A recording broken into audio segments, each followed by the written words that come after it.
Bem-vindos a mais uma conversa nossa aqui. Hoje a gente vai mergulhar num período bem tenso da história do cristianismo, usando como base uns trechos do livro História do Cristianismo, do Bruce Shelley. Ele começa lembrando uma coisa interessante, né? Citando o Herbert Butterfield, sobre o juízo do tempo. Ah, sim. Aquela ideia de que as instituições humanas, mesmo as que parecem super sólidas, com o tempo, elas mostram suas falhas, né? Perdem força. Exato. E que falhas apareceram ali no finalzinho da Idade Média, hein? Nossa, muitas. A Igreja Católica estava numa crise, assim, bem séria. Primeiro teve o papado lá em Avignon, na França, o tal cativeiro babilônico, né? Sob influência francesa forte. Certo. E depois, pior ainda, veio o grande cisma papal. Foi um caos. A Europa dividida com dois, às vezes até três caras dizendo ser o Papa legítimo, ao mesmo tempo. Imagina a confusão. Pois é.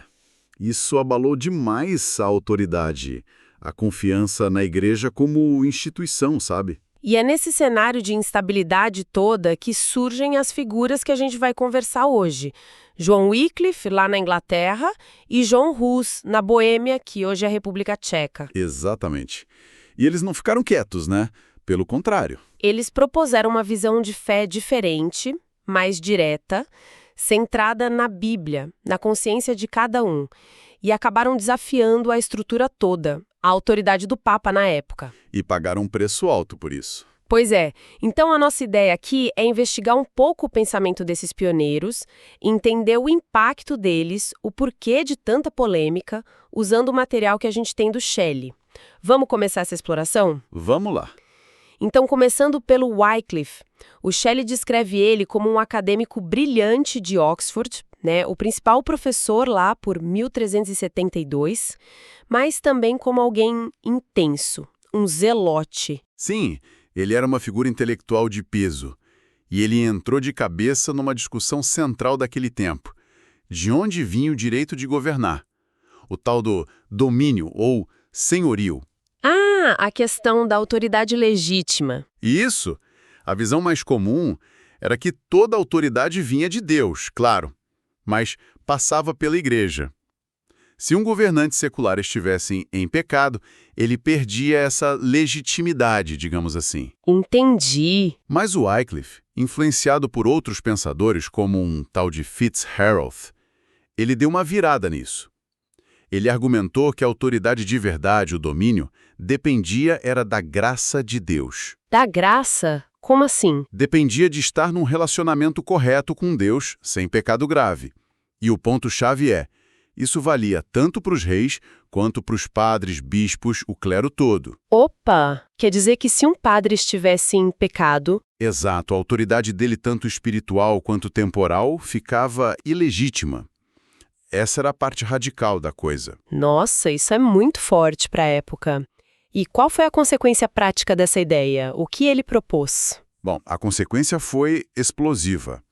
Wycliffe basicamente disse que o governo da Inglaterra tinha o direito e mais o dever divino de intervir, de corrigir os abusos da igreja lá na Inglaterra. Intervir como?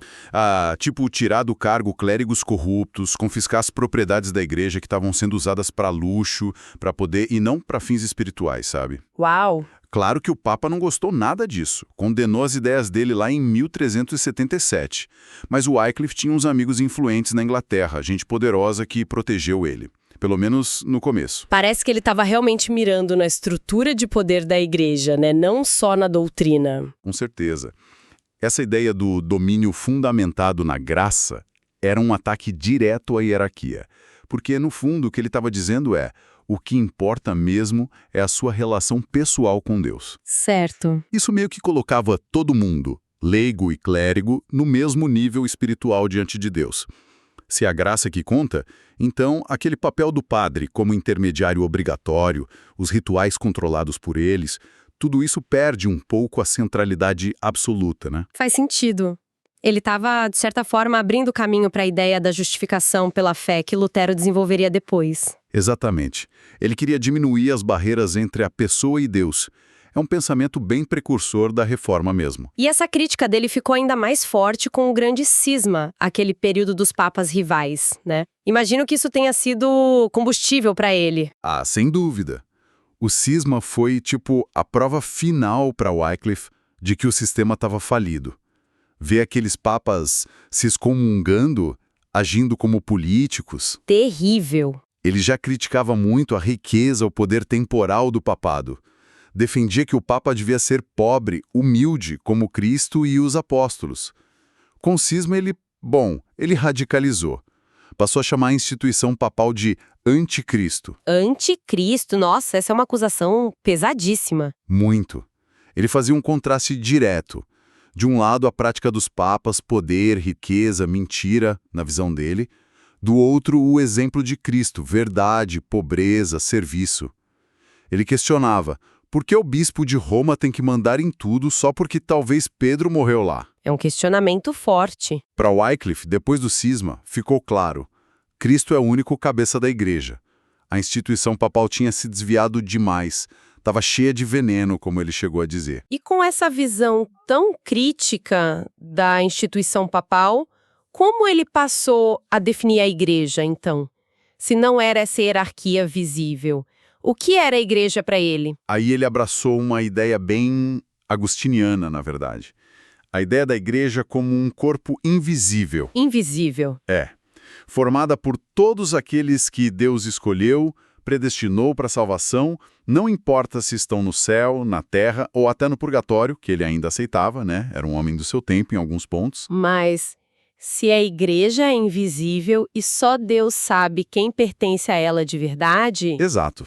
Esse é o ponto crucial.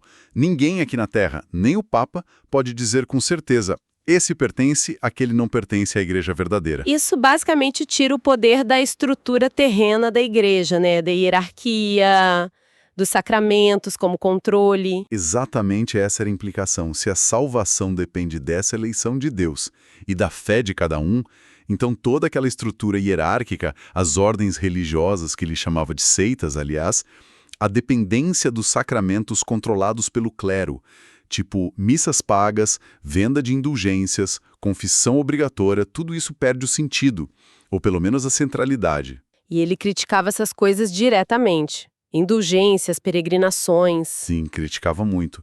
Perdões papais, absolvições, peregrinações, adoração de imagens e santos, o tesouro dos méritos.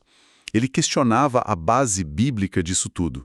Via a pregação da palavra de Deus como muito mais importante do que qualquer ritual. E a base para todas essas críticas e propostas dele, onde ele encontrava? Na Bíblia. Unicamente na Bíblia. Esse era o pilar de Wycliffe. A Escritura era a autoridade suprema. Ponto final. Acima de tudo? Da tradição, dos papas, dos doutores da igreja, acima de tudo. Tem uma citação dele que o Shelley traz que é ótima. Nem o testemunho de Agostinho, nem o de Jerônimo, salvo se estiver fundamentado na Escritura. A lei de Cristo bastava. E mais. O quê? Ele defendia que todo mundo, não só o clero, tinha o direito e a capacidade de ler e entender a Bíblia por si mesmo. Todos, até os leigos. Sim. Ele dizia que a Bíblia estava aberta ao entendimento dos homens simples. A verdadeira compreensão viria pela humildade, pela caridade, com a lei de Deus escrita no coração dos homens. Isso é bem radical. E nos leva a outro ponto que o Shelley destaca como sendo de grande atrito, a questão da Eucaristia, da missa. Ah, sim. Esse foi talvez o ataque mais direto à doutrina medieval. Em 1380, ele publicou umas teses contra a transubstanciação. Transubstanciação, aquela ideia de que o pão e o vinho se transformam literalmente no corpo e sangue de Cristo, certo? Exato. Mesmo que a aparência continue a mesma, a substância mudaria. Wycliffe não aceitava essa mudança física, material. Ele argumentava que o pão e o vinho eram símbolos. Símbolos poderosos, eficazes, sim, mas símbolos. E Cristo estaria presente como, então? Sacramentalmente, espiritualmente, na alma da pessoa que recebia com fé. A presença importante não era a material ali nos elementos, mas a espiritual dentro do fiel. E como a igreja e a universidade reagiram a essa negação da transubstanciação? Foi a gota d'água para muita gente. Ali ele perdeu apoio importante em Oxford. As doutrinas dele foram condenadas oficialmente em 1382 e ele foi proibido de ensinar. Foi silenciado, academicamente falando. Mas mesmo sendo silenciado na universidade, as ideias dele não pararam, né? Como elas continuaram a se espalhar? Ele já tinha outra frente de atuação, digamos assim. Levar a Bíblia para o povo comum. Ele liderou um esforço gigantesco para traduzir a Bíblia do latim, que ninguém entendia direito fora do clero, para o inglês, a língua do povo. A Bíblia em inglês? Isso devia ser algo inédito. Muito. E ele fez mais. Inspirado talvez pelos primeiros franciscanos, pela ideia de pobreza e pregação, ele começou a enviar pregadores leigos, gente comum, sem ordenação oficial. Pregadores leigos. Como assim? Sim, chamavam eles de sacerdotes pobres, ou os críticos chamavam pejorativamente de lolardos, que queria dizer algo como murmuradores, sabe? Gente que ficava falando baixo, criticando. E o que esses lolardos faziam? Eles se vestiam de forma simples, viajavam a pé pelo interior da Inglaterra, pregando em inglês. Levavam páginas da Bíblia traduzida, sermões do Wycliffe e falavam direto com o povo. E o povo ouvia. Ouvia muito. Ganharam uma popularidade imensa. O Schelling até menciona um cronista da época que reclamava que, a cada 2 pessoas que você encontra na estrada, uma é loularda. Nossa, isso mostra o impacto, né? Demais. Mostra o poder da escritura na língua do povo e como as ideias do Wycliffe saíram dos muros da universidade e foram para o povo mesmo. E o Wycliffe, pessoalmente, como ele terminou? Com toda essa confusão, essa perseguição aos seguidores? É curioso, né? Os seguidores dele, os loulardos, foram duramente perseguidos. Muitos presos, forçados a negar as ideias, expulsos de Oxford, mas o Wycliffe mesmo, ele foi deixado meio que em paz. Sério? Por quê? Talvez por causa das conexões políticas que ele ainda tinha, ou talvez por uma certa hesitação em atacar diretamente uma figura tão proeminente. Enfim, ele se retirou para a paróquia dele, lá em Lutterworth, e morreu de causas naturais, parece que um derrame, em 1384. Mas as ideias dele não morreram com ele. De jeito nenhum.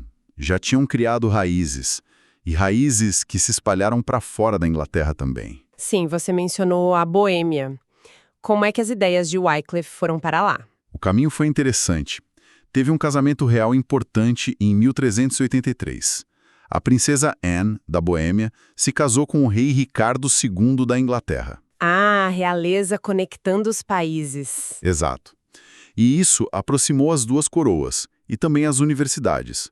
Estudantes da Boêmia que iam para Oxford acabaram conhecendo os escritos de Wycliffe e levaram essas ideias de volta para a Universidade de Praga. E lá em Praga, essas ideias encontraram um terreno fértil. Encontraram um campeão, João Hus. João Hus. Fala um pouco dele, quem ele era. Hus era de origem humilde, camponesa, mas conseguiu estudar, virou teólogo, professor na Universidade de Praga, e ele era também um pregador muito, muito popular numa capela importante de Praga, a Capela de Belém. E ele se identificou com as ideias de Wycliffe?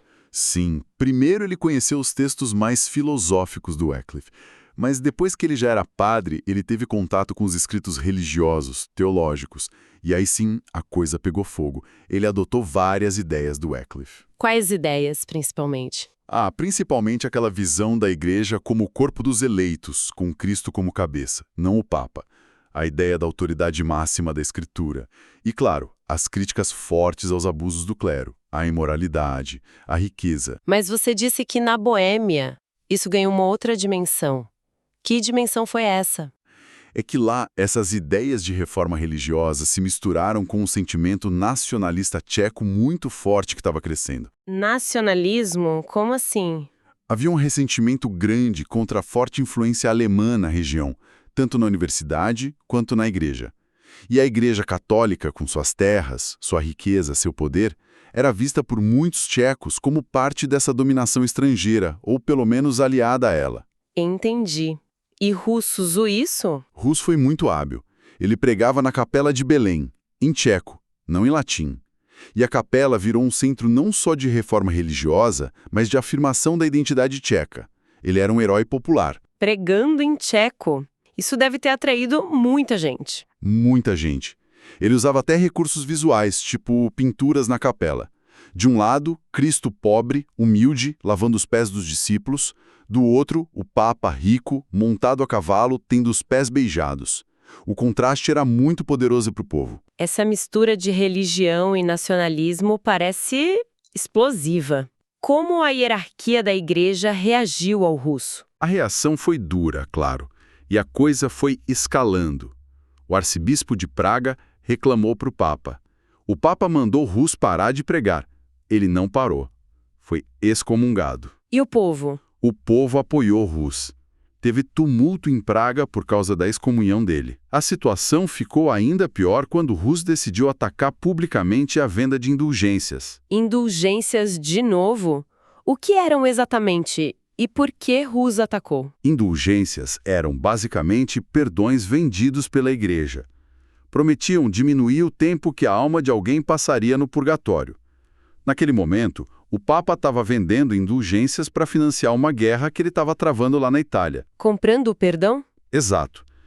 E Hus achou isso um absurdo, totalmente contrário ao Evangelho. O perdão de Deus não pode ser comprado, ele dizia. Essa crítica direta ao Papa custou caro para ele. Ele perdeu o apoio do rei da Boêmia, o Venceslau. E aí, o que aconteceu com ele? A pressão aumentou muito.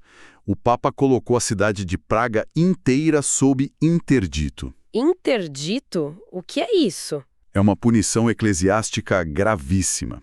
Basicamente, quase todas as cerimônias religiosas são proibidas na cidade. Missas, batismos, casamentos, funerais. Imagina o caos e a pressão sobre a população. Nossa! Tudo por causa do Hus? Sim. Para aliviar a situação da cidade, Hus decidiu sair de Praga. Ele foi para um exílio voluntário no sul da Boêmia.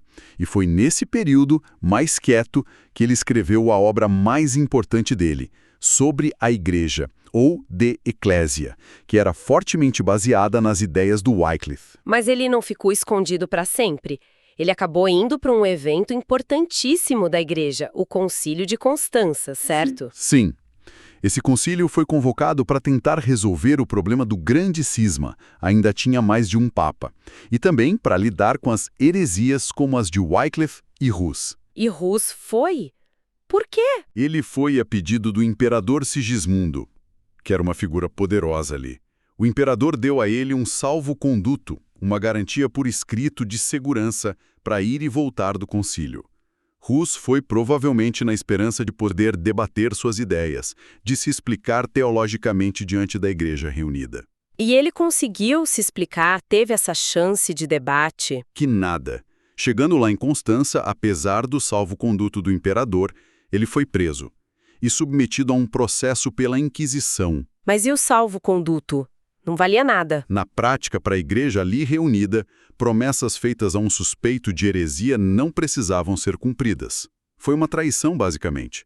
O processo da Inquisição era complicado, buscavam a confissão, a retratação. E o Shelley comenta que Hus foi condenado por coisas que ele nem tinha ensinado ou que ele negava ter ensinado daquela forma. Como pode? Parece que houve muita má vontade, talvez distorção das palavras dele, ou simplesmente uma recusa em entender o que ele realmente queria dizer. Mas o ponto central ali foi a postura do próprio Hus. Qual foi a postura dele? Ele foi firme. Ele disse: "Me provem pela Bíblia que eu estou errado.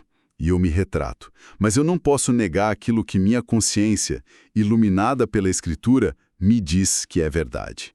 E não vou confessar heresias que eu não cometi." Ele se manteve fiel à consciência e à Bíblia. Totalmente. As cartas que ele escreveu da prisão são emocionantes.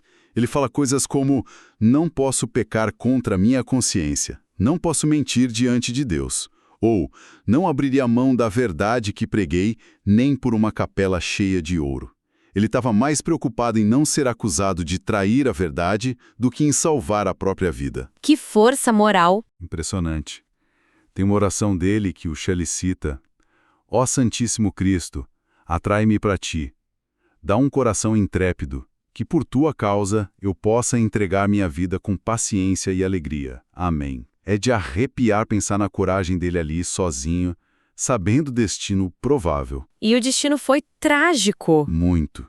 Em 6 de julho de 1415, ele foi oficialmente condenado como herege e levado para ser queimado vivo na fogueira. Que horror! Os relatos contam que no caminho ele passou por uma pilha dos livros dele sendo queimados e ele riu, pedindo para o povo não acreditar nas mentiras que contavam sobre ele. Já na fogueira, deram uma última chance para ele se retratar. E ele? Ele recusou. Disse algo como: Deus é minha testemunha de que eu não ensinei as coisas de que sou falsamente acusado. O que eu ensinei, preguei, escrevi, foi com a intenção de resgatar as almas do pecado. E na verdade do evangelho que ensinei, hoje morro com alegria. E aí, o fogo foi aceso. Que fim terrível! E isso acabou com o movimento lá na Boêmia. A morte dele silenciou tudo. Que nada! Foi o contrário. A execução do Hus foi vista pelo povo tcheco como um assassinato, uma traição horrenda, um martírio. Isso incendiou a Boêmia de uma forma que ninguém esperava. Como assim? O movimento hussita não só continuou, como se fortaleceu e se radicalizou. Ele se dividiu, é verdade. Tinha um grupo mais moderado, os utraquistas, que focavam mais na questão da comunhão. Eles queriam que os leigos pudessem receber tanto pão quanto vinho na missa, o que não era permitido. Certo, os moderados. E os outros? E tinha os radicais, os taboritas. Esses pegaram em armas mesmo, formaram exércitos camponeses e lutaram bravamente contra as cruzadas que o Papa e o Imperador mandaram contra eles, por anos. Guerras por causa disso. Sim, as guerras hussitas. Foi um período muito violento. Mas no fim das contas, apesar de toda a guerra, de toda a perseguição, uma igreja hussita conseguiu sobreviver. Uma igreja independente de Roma, a Unitas Fratrum, a unidade dos irmãos. E essa igreja sobreviveu. Sobreviveu. O Shelley usa uma imagem bonita, diz que ela ficou como uma raiz em solo seco. Manteve vivas aquelas ideias de reforma, de foco na Bíblia, na comunidade, até a chegada de Lutero, mais de 100 anos depois. Foi uma semente que vingou apesar de tudo. Então, olhando para trás, para essa história toda de Wycliffe e Hus, qual o significado maior disso tudo que a gente tira dessa análise? Olha, o que o material do Shelley sugere, e parece fazer sentido, é que a maneira como a igreja institucional lidou com essas vozes críticas e também o fracasso de outras tentativas de reforma que vieram de dentro, como os concílios, tudo isso mostrou que era muito, muito difícil, talvez impossível, que uma mudança profunda viesse da própria estrutura papal daquela época. A mudança teria que vir de fora, então, ou de uma ruptura. Parece que sim. Wycliffe e Hus, ao colocarem a Bíblia como autoridade final, acima da tradição e do Papa, ao enfatizarem a fé pessoal, a relação direta com Deus, e ao criticarem tão abertamente os abusos, a corrupção, a busca por poder, eles acabaram, mesmo sem talvez planejarem tudo isso, traçando o caminho que a reforma protestante do século XVI seguiria. O juízo do tempo tinha chegado para aquela estrutura medieval. É como se eles tivessem plantado as sementes, né? Exato. E a sobrevivência da unidade dos irmãos lá na Boêmia era um testemunho vivo disso. Era uma promessa do que ainda estava por vir. Se a gente fosse resumir, então, as grandes ideias que ficam dessa nossa conversa seriam, primeiro, a força da Bíblia, especialmente quando acessível na língua do povo, como a base para a fé e para a crítica. Com certeza. Segundo, essa busca por uma relação mais pessoal, mais direta com Deus, desafiando a necessidade de tantos intermediários e rituais controlados pelo clero. E terceiro, talvez, que naquele contexto, desafiar a estrutura religiosa era quase que, inevitavelmente, desafiar também a ordem política e social. As coisas estavam muito interligadas. Exatamente. Religião, poder, identidade nacional. Tudo misturado. E mexer numa peça abalava todo o tabuleiro. Bom, para a gente terminar, fica talvez uma reflexão, né? Sim. Uma questão para a gente pensar.